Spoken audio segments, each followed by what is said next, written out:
নমস্কার, study of হিস্ট্রিতে সবাইকে স্বাগত। আজ আমি গ্র্যাজুয়েশনের মেজর 1 ও MI 1-এর পেপারের অন্তর্গত একটি গুরুত্বপূর্ণ প্রশ্ন আজ তোমাদের সামনে তুলে ধরব। প্রশ্নটি হলো, মগধের উত্থানের পিছনে কী কী কারণ ছিল, বা সাম্রাজ্যবাদী শক্তি হিসাবে মগধের উত্থানের পটভূমি আলোচনা করো। এই পেপার থেকে আগে আমি অনেকগুলো নোট তোমাদের সামনে তুলে ধরেছি।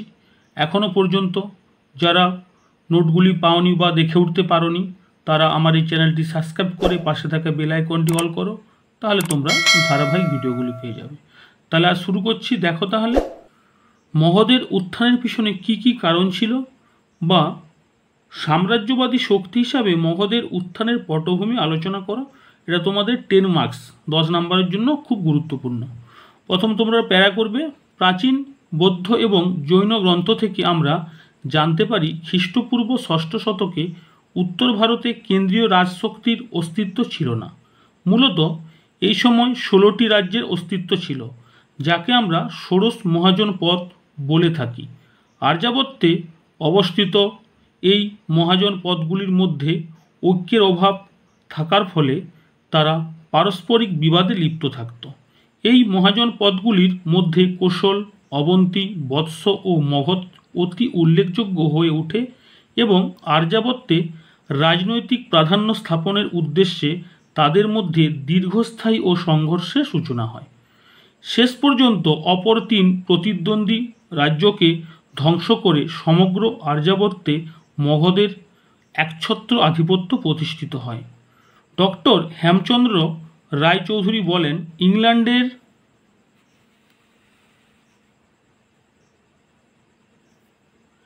ইতিহাসে ওয়েসেক্স এবং জার্মানির ইতিহাসে প্রাশিয়া যে ভূমিকা গ্রহণ করেছিল, প্রাচীন ভারতের রাজনৈতিক ইতিহাসে মগধও ঠিক অনুরূপ গুরুত্বপূর্ণ ভূমিকা পালন করে। ডক্টর রামশরণ শর্মা বলেন যে, মৌর্যদের উত্থানের পূর্ববর্তী 2 শতাব্দীতে মগধ সাম্রাজ্যের বিস্তৃতি সমকালীন ইরানীয় সাম্রাজ্যের বিস্তৃতির সঙ্গে তুলনীয়। পরের প্যারা দেখো,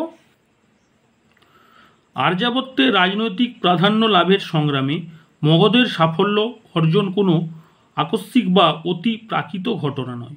বিভিন্ন কারণে পৃথকভাবে বা যুগ্মভাবে এই উত্থানকে সম্ভব করে তোলে। মূলত হর্ষঙ্ক বংশীয় রাজা বিম্বিসার থেকে শুরু করে সম্রাট অশোকের রাজত্বকাল পর্যন্ত মগধের উত্থান ও সাম্রাজ্যবাদের প্রসার ঘটেছিল। এ প্রসঙ্গে doctor Ramsharan Sharma, doctor Basham ও ডক্টর রমিলা থাপার কতকগুলো কারণকে উল্লেখ করেছেন, তা নিম্নে আলোচনা করা হলো। প্রথম পয়েন্ট কি রয়েছে, না হচ্ছে রাজবংশের ভূমিকা। রাজবংশের ভূমিকা মগধের সাম্রাজ্য বিস্তারের জন্য মগধের রাজবংশগুলির ভূমিকা নেহাত কম ছিল না। হর্ষঙ্ক বংশের বিম্বিসার ও অজাতশত্রু, শৈশুনাগ বংশের শিশুনাগ ও কালাশোক, নন্দ বংশের মহাপদ্মনন্দ সকল রাজাই মগধের বিস্তার নীতিকে অব্যাহত রাখেন। রাজবংশ পরিবর্তনের ফলে মগধের বৈদেশিক নীতির কোনো পরিবর্তন ঘটেনি। জার্মানির বার্ডেনবার্গ রাজ্যের হোনেনজোলার্ন রাজবংশের রাজারা যেমন একাগ্রভাবে বার্ডেনবার্গের উন্নতির জন্য আত্মনিয়োগ করেন, তেমনি মগধের রাজারা মগধের রাজ্য বিস্তারের জন্য আত্মনিয়োগ করেছিলেন। পরের পয়েন্ট,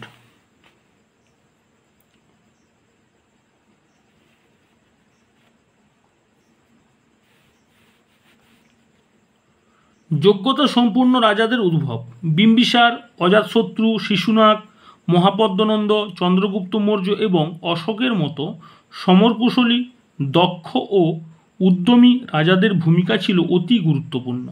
এ প্রসঙ্গে অজাতশত্রুর মন্ত্রী বাদশাকর, চন্দ্রগুপ্ত মৌর্যের মন্ত্রী কৌটিল্য এবং রাজর্ষি অশোকের মন্ত্রী রাধাগুপ্তের মতো কূটনীতি বিশারদ মন্ত্রীদের ভূমিকা ছিল গুরুত্বপূর্ণ। বাদশাকরকে ম্যাকিয়াভেলির সহিত তুলনা করা হয়। মন্ত্রী কৌটিল্য ছিল মৌর্য সাম্রাজ্যের নেপথ্য নায়ক।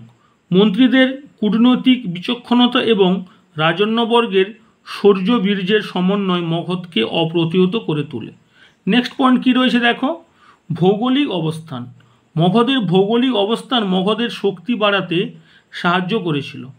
গঙ্গা, সোন ও চম্পা নদী বেষ্টিত মগধ ছিল অতি সুরক্ষিত। মগধের রাজধানী রাজগৃহ 5টি পাহাড় দ্বারা বেষ্টিত হওয়ায় খুব নিরাপদ ছিল। গঙ্গা, সোন, গণ্ডক নদীর সঙ্গমস্থলে পাটলিপুত্র অবস্থিত ছিল। চতুর্দিকে নদী থাকায় শত্রু দ্বারা পাটলিপুত্র আক্রান্ত হওয়ার সম্ভাবনা কম ছিল। এছাড়াও নদীপথে মগধের সৈন্যবাহিনীরা চলাফেরা করত। পরের পয়েন্ট কি রয়েছে? কৃষির প্রসার। মূলত মগধ ছিল নদীমাতৃক অঞ্চল।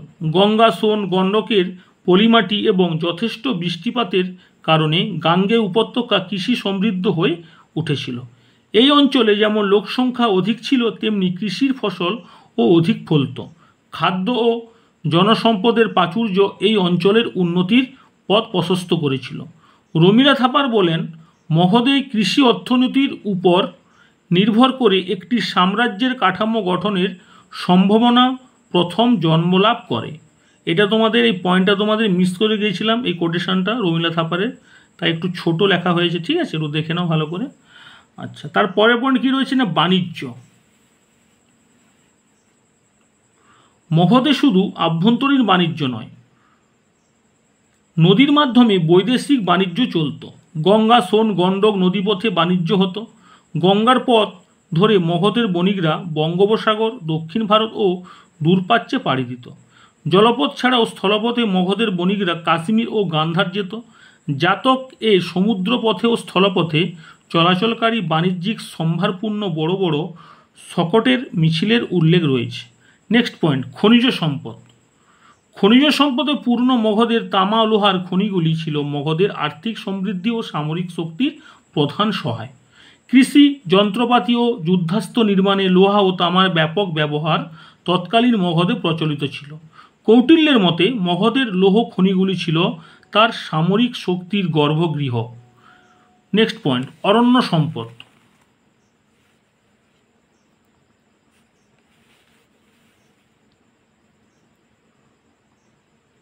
মগধের পূর্বাঞ্চলে বিশাল অরণ্যে হাতিসহ বিভিন্ন জীবজন্তু বাস করত। এর ফলে শত্রুরা এই বিপদসংকুল ঘন অরণ্য ভেদ করে আসতে পারত না। আবার অন্যদিকে মগধের সেনাবাহিনী অরণ্য থেকে প্রয়োজনীয় রণহস্তি সংগ্রহ করত। এর ফলে শত্রু বাহিনীর মধ্যে ত্রাস সঞ্চার করা মগধের পক্ষে সহজসাধ্য হয়েছিল। ক্ষিপ্ত গতি সম্পূর্ণ এই হাতিগুলি যুদ্ধক্ষেত্রে শত্রুপক্ষকে সহজেই ছন্নছাড়া করত। জানা যায় যে ধননন্দের রণহস্তি বাহিনীর ভয়ে গ্রিক আলেকজান্ডার বিপাশার পূর্ব দিকে অগ্রসর হতে অপ্রতিহত ছিল। নেক্সট পয়েন্ট, মিশ্র সংস্কৃতির সমন্বয়। মগধের পশ্চিম দিকে ছিল পাঞ্জাব, যা ছিল আর্যদের বাসভূমি, আর অন্যদিকে ছিল নিম্নগাঙ্গীয় অঞ্চল, যা ছিল অনার্যদের বাসভূমি। অর্থাৎ মগধে এই দুই সংস্কৃতির ফলে মিশ্র সংস্কৃতি গড়ে ওঠে। মানুষের চিত্তবৃত্তি উদার ও উন্নত হয়। এছাড়া বৌদ্ধ জৈন ধর্মের উদারতা জনজীবনকে প্রভাবিত করে। পরের পয়েন্ট, জনসংখ্যার আধিক্য। গাঙ্গেয় দোয়াব অঞ্চলে মগধের অবস্থান বসবাসের অনুকূলে ছিল। উর্বর কৃষিভূমি এবং বনাঞ্চল পরিষ্কার করে পাওয়া বাড়তি ভূমির আকর্ষণ মগধকে জনবহুল করেছিল। জনবহুল হওয়ার কারণে শাসন ব্যবস্থায় সর্বক্ষেত্রে কর্মী নিয়োগের কোনো অসুবিধা হয়নি। এটা কর্মী নিয়োগ হবে, ঠিক আছে।